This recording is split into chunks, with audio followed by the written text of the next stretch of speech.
Struggling to stop overthinking? This one exercise stops overthinking in minutes. In this episode of I Can Cope Method podcast, Jonty and I do a simple two-handed writing exercise. If you can grab 2 pieces of paper and 2 pens, you can try this out with us as we're doing it. Hello, Jonty. Hello, Charlotte.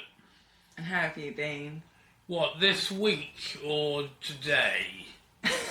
Whatever you want to Okay, share. well, this week was difficult because the weather changed and it made me feel like October, which is my low month, the winter. And I've been struggling a bit, but, we're getting there, basically, getting there. So it's kind of brought on the seasonal. It did, yeah. Depression, It made me overthink, anxiety, and all those sort of stuff. And a very difficult week, basically.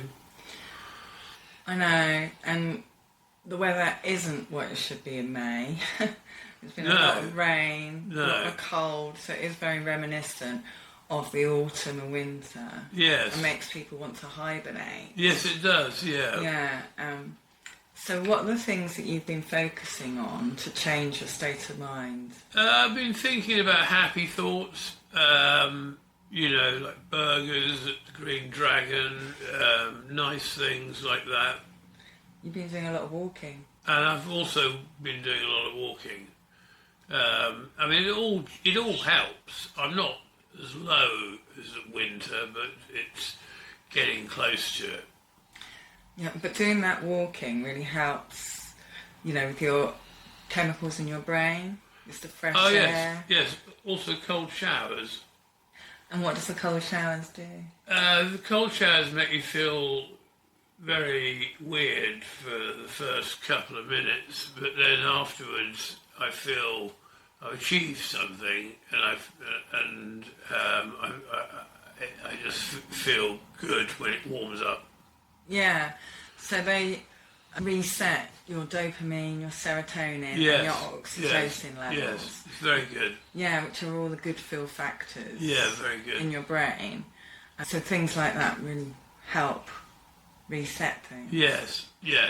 Now we've got an exercise I'm going to get you to do that you've not done. Yeah. So don't worry, you're not going to, yeah. So I'll just talk through it. We have a dominant hand. Most people's right hand. Are you right-handed? Right-handed, yes. Right-handed. Now my son Fabian's left-handed, and so he's almost ambidextrous, so he can do right almost as well with his right hand as left. When he was playing football, it didn't matter which foot he used in sports. He could adapt. But most right-handers tend to lead with their right hand, so the right side of their body, which can be like the right side of the brain. And that means that the left side of the brain isn't getting used as much. Hello, I just wanted to add a bit more context. So we've got left-handed hemisphere of the brain, we've got right-handed hemisphere of the brain. We've got motor control and handiness involve both of these hemispheres. It's not as simple as right hand equals right brain or left hand equals left brain. There's a mapping of the brain. So your right hand is mapped to the left-handed hemisphere, which is more considered like logical, and your left hand is mapped more to the right hand hemisphere, which is considered more emotional, more creative, arty. But these are generalized personality concepts, and that's kind of a complete myth because we have to be using both of our hemispheres in our brain for all activities. And so this labeling, if you're right-handed, you are more logical. If you're left-handed, you're more emotional. These aren't supported by neuroscience research. You cannot label somebody that way. A strictly right hemisphere, logical.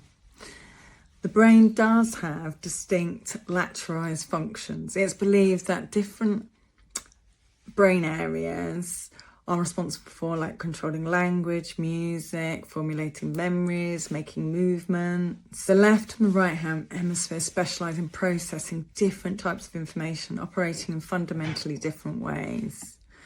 So as I was saying, the left brain is associated with logic, analytical thinking, language processing, while the right hemisphere in the brain is linked to creativity, intuition, holistic thinking. And we do use both of these hemispheres actively all the time in everyday life. Now, this exercise that Jonty and I are doing in this video uses both our left and our right hands at the same time. Each hand is doing a different task, one writing letters and one writing numbers at the same time. The exercise is about changing patterns of activity in the brain, which can promote neuroplasticity changes in the motor and the coordination networks. It's called bimanual coordination. There are a few studies on this, and I'll put a link in the description so that you can look up and read up about it more if you're interested. So the research I'm linking to is Flavio Olivia and Richard Ivy's research on the representation of action insights from bimanual coordination. And it's available on the National Library of Medicine, which is on PubMed. And I'll share the link. Thanks for that.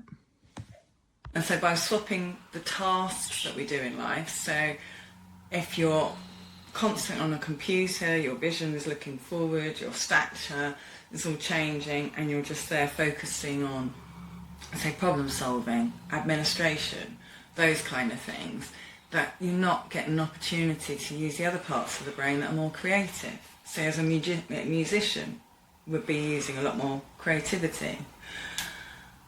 And for an overthinker, they need to change their focus. Because if we allow our thoughts to run us, we're not in control of them, and we're just going where the thoughts are. Now, with this exercise we're going to do, it's an exercise where you're using both of your hands. One hand is doing numbers, the other hand is writing letters, and so your brain is focusing on two tasks. And obviously one hand it feels easier, the other hand it's going to feel not so easy. And then your brain won't have much room to focus on anything else. But the idea of the task is that you're growing new neural pathways because you're using another side of the brain that you're not used to using. So how does that sound, Jonty? Yeah, it sounds good. So this exercise, I'll be interested to see how you feel after we do this. Yes. Because it's whether you'll notice that you are having the overthinking thoughts while you're doing this, or whether not. Yes. Yeah? Yes. So I'm going to get my drawing board out. I'll set you up with... so we've got 2 pieces of paper. That's all you need. Just 2 pieces of paper, your hands... and 2 pens. So you've got a purple one and a black one, I've got a pink one and a green one. And yeah. We're going to just start this, and we're going to just write it, do it twice. So you start with the numbers and the alphabet, just writing the alphabet out at the same time. And it's really hard to do this, and obviously I'm trying to talk as well. So that's kind of 3 things. And I'm trying to do it simultaneously, I'm struggling with. But I'm going to give it a go because I want to grow more neuro pathways.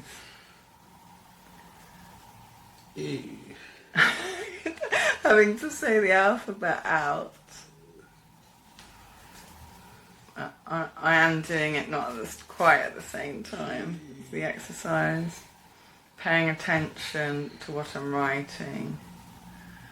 And obviously my left hand writing looks like I'm a toddler again.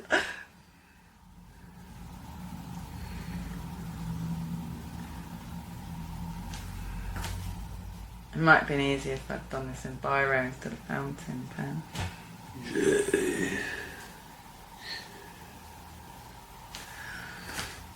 But the more you do something, the more you practice doing something, the easier it becomes. How are you finding it so far? Very exciting.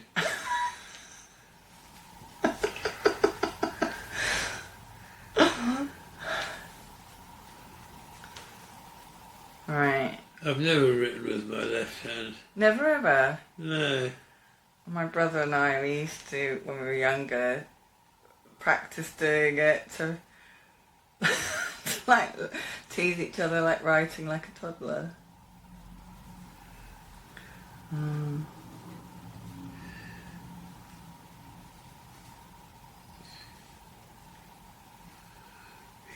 Trying to get the focus of it, isn't it? This is about doing tasks that really take your focus, because you're using your brain. It's not a hard task, but because you're not used to doing something like this, it becomes hard for concentration. You have to really concentrate on forming those letters with the hand that you're less dominant with. And then the brain's thinking, where am I in the alphabet?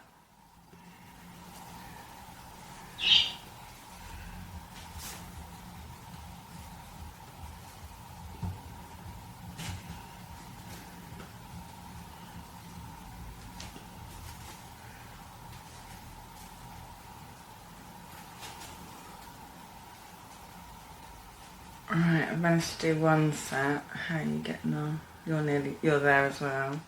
Yeah, I've done it, yeah. It's a bit of a difficult one now. Shall we just do one more? One? Oh, the same again? Yeah, we just do it twice. If you're going to try this at home, This is very do it for exciting. 5 minutes or just 3 sets, because often you find in life the first time you do things is really hard, and you can feel your body fighting against it because it's something different than what you're used to doing. And then of course you're setting that brain memory, that pattern in your brain. So the second time you do it, it's slightly easier. Third time, slightly easier again. Obviously it'd be incrementally easier, but the more we do it, the more we practice, the more in control we are, and the more we succeed in making that change. I'm going to be behind now because I've been talking. Yeah, that's what we do. But it's quicker now. It's getting quicker for me. I have to say, I did practice a little bit last night. Oh, you cheated?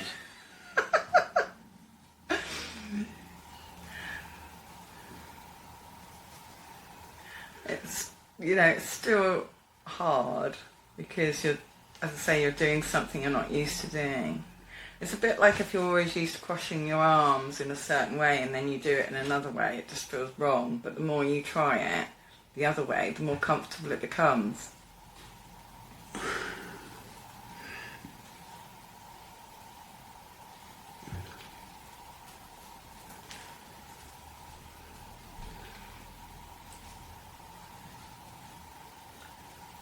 Well, I hope if you try this at home, let us know how you get on and how you found it.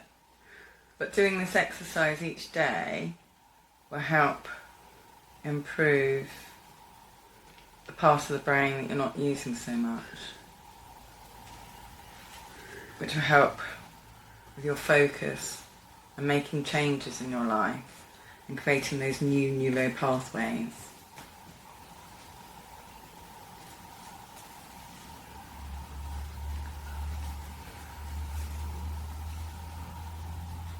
I'd like some more neuro pathways. I think they sound fun. Yeah, they do. You sound a lot chirpier. What, me? You sound a lot chirpier doing this. So how are you finding your thoughts? Well, I don't have any thoughts at the moment. Exactly. So by focusing on something else that's really, you're really having to concentrate on, means you're learning how to control your thoughts, control your brain, control what you allow in your head, and at the same time you're getting a bonus because you're growing new neural pathways. Yeah, well, the more neural pathways I can have, the better. I tell you what though, both of yours look pretty neat, so that means you've been concentrating. Yes, doing the best I can. Yeah, well, while I'm doing that, I'm just going to embarrass myself and show the camera. So that's my left hand. Looks like I'm like age 3. And that's, that's my right hand. And I'm right-handed. There we go. Well done. Then I'll show camera. Yeah, so do the left hand, I'll let you do it. There is You the might have to- left. That's Jonty's left. And that's my right. That's his right. Yeah. Right mess. And you're right. No, they're not actually. I think they're Right. pretty good. So how do you find that exercise then, Jonty? Well, I thought it was a bit of fun actually. My hand is not brilliant with the pen. Your left hand. My left hand, How did it feel doing it? weird. It does, doesn't it? I mean, totally weird.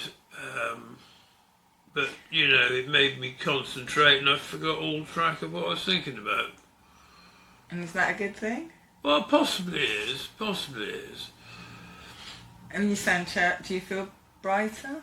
Yeah, I feel a bit brighter. I mean, the thing about overthinking is that you worry about things that haven't happened or have happened.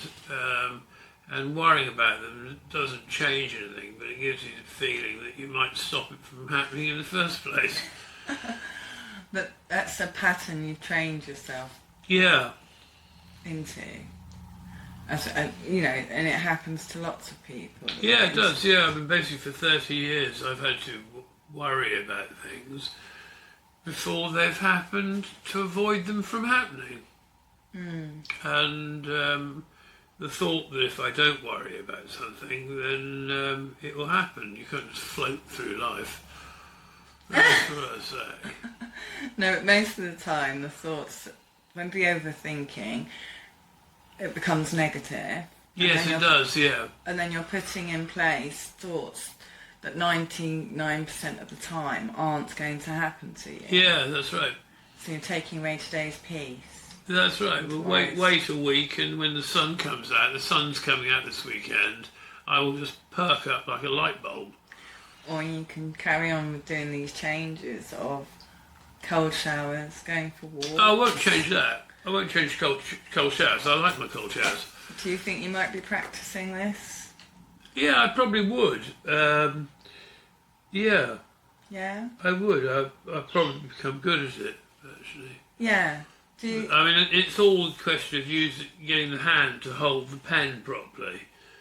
You know, I've never held a pen in my hand. your left hand? My left hand, so, you know, we get there in the end. Well, that's it. You're not That's what we only do. strengthening other parts of your brain, you'll also be using muscles in your hand and your arm, Yeah, all the bits that are connected to it, yeah, in a different way that you've not used before. yes, yes. So it's a lot of benefits you can Yes. get out of it. Yeah? Yeah, yes, because if someone chops my hand off, I can use the other hand. No, I'm not laughing because that's funny, because that's... what are the chances of you getting your hand chopped off? I don't know. Not very high, I don't think. No, and that's a thought, like an overthinking thought, a Yes. catastrophising thought. Catastrophizing. Nightmare. Yeah. Catastrophizing. Yeah, and that's when you just got to nip that kind of thought in the bud straight away. Yes. Yeah. Yes, we can do that. Yeah, because hands are important. Yeah, you need your hands. You need your hands. And by developing them, by doing skills like this, you're using other muscles as well. Yeah, So that's really good. we do that. Yeah. And what I noticed as well was when we were preparing and when we were getting together our playlists for DJing, Yeah, and you're sorting out the records, we're both sorting out the records, But when you're doing it, you're using both your hands and you're playing the... Oh, sorry, I've got the record players here, I've got the records behind us here. You're focused on that. You're just focused on the task. Yes. There's hardly any conversation about overthinking or negative thoughts. Well, I thought about this. I think I may have too much time on my hands. You know, I'd hate to be on my own all the time, and I think too much. Yeah, but our hands, we often talk with our hands. Yeah. Because they're express. I do, totally. And obviously, if you're deaf and you can't speak, you use your hands in sign language. Yes. It's a method of communication. So our hands really do talk for us. As a hypnotherapist, I watch people's hands in therapy. I watch their facial expressions, their body communications. And hands are really important. They give away signs. So if somebody's saying they're fine, but they're moving their hands around like this, then that tells me they're not actually fine. That they're fretful, aren't they? Their thoughts are in their hands. And there's a therapy called mirroring hands. Richard Hill has written a book with Ernie Rossi about it, and he runs a course. And I've been doing the mirroring hands course with Richard Hill. I'm on the certificate too, and it is really good because it's all about noticing what we're doing. And our hands, often will hold a problem in one of our hands. So if you're feeling like you need a solution, you don't know, and you're moving your hands around a lot, just sit with your hands and think about what's going on, what's curious about them. Because by having busy hands, by doing tasks, can take away what we don't want to be not focused on, but we still need to rest. So it's about what are we holding on to that no longer serves us. Yes. Well, we get there in the end. That's what we do. Yeah, you don't tend to talk with your hands, do you? No, I don't actually. No, I'm not a hand gesturing person. But you do keep your hands busy. I keep. Yeah, I do. Yes, with vape and stuff. Vaping, yeah, cup of coffee, glass of water. Yeah, I'm. Chocolate. Yeah. Chocolate. Yes. I mean, like I said, I'm pretty okay, apart from the fact that I think too much, and it always slides to the negative. I've got developed some good friends, so I'm not entirely on my own, and that's all I have to concentrate on is stopping the train of negative thoughts, which comes from sitting there thinking.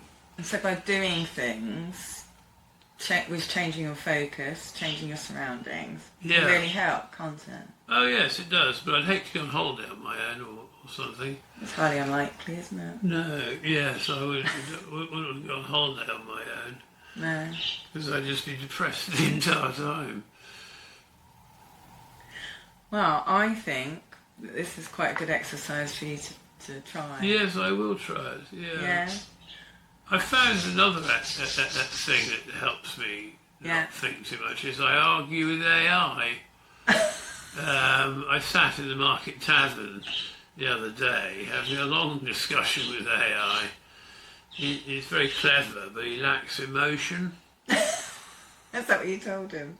No, I didn't. I wasn't rude to him because you've got to be careful with AI because one day you might have access to your bank account or something, and you don't want to piss him off. But I didn't entirely agree with the subject we were talking about. Okay, it's interesting. What subject was it? Well, I believe in positive and negative energy. And God being in the positive and devil being in the negative. He doesn't believe in any of that. It's all, there's no emotions attached to him. just black and white, and when we die, that's it, we die. But I was having a discussion with him about the fact that it's a lot more complicated than that. That was ChatGPT then, wasn't it? Yeah, he's a lovely chap. I mean, I call him Roger, but we didn't see eye to eye. I haven't spoken to him since. It will only be the information he's gathering from. Yeah, well, I mean, he's correct in one way, but he's missing all of the emotions. Right, yeah, they're not sentiment. So No. Oh, that's interesting, Jonty. Yeah, it was. I'm glad you're learning more on the AI. Yeah, it was very interesting. I will talk to him again. Maybe about a different subject. Well, no, I keep. Yeah, I keep talking to him. Basically, he's someone to talk to. You know, there I am sitting on my own with soda water, and you've got lots of people around you. Yeah, I got lots of people. Yes, there are lots of people. I mean, this is what I like living in the city centre, because there's hundreds of people. I like walking into any pub really, because there's always somebody in there you can talk to. Yeah, that's nice. It's very friendly city, really. It is. I love Salisbury. Yeah. It is really, really friendly. Well, I had a choice: live in Brussels or live in Salisbury. I chose Salisbury. That's good. Well, I'm pleased you did. Yeah. I mean, I'm not from Salisbury, and I chose to live in Salisbury. Yeah. So, Yeah. For the same reason that it's friendly. Yeah. And, arty, cultural. I like that. And historic. Yeah. Cool. Yeah. Wow. It's all right. Thank you very much, Jonty. Yes, okay. Thank you, Charlotte. And I will practice my little alphabet at another time. Numbers, yeah. And if you're at home, can add comments if you're doing it. And if you're brave enough, take a picture and share. Yes. I can add ours. And take care. I'm Charlotte Phillips, clinical hypnotherapist at What Is Your Story? Hypnotherapy.co.uk. And I'm Jonty Newbury, landlord of the Duke of York pub in Salisbury. Thanks very much. Take care. Bye for Bye now. bye. Bye bye.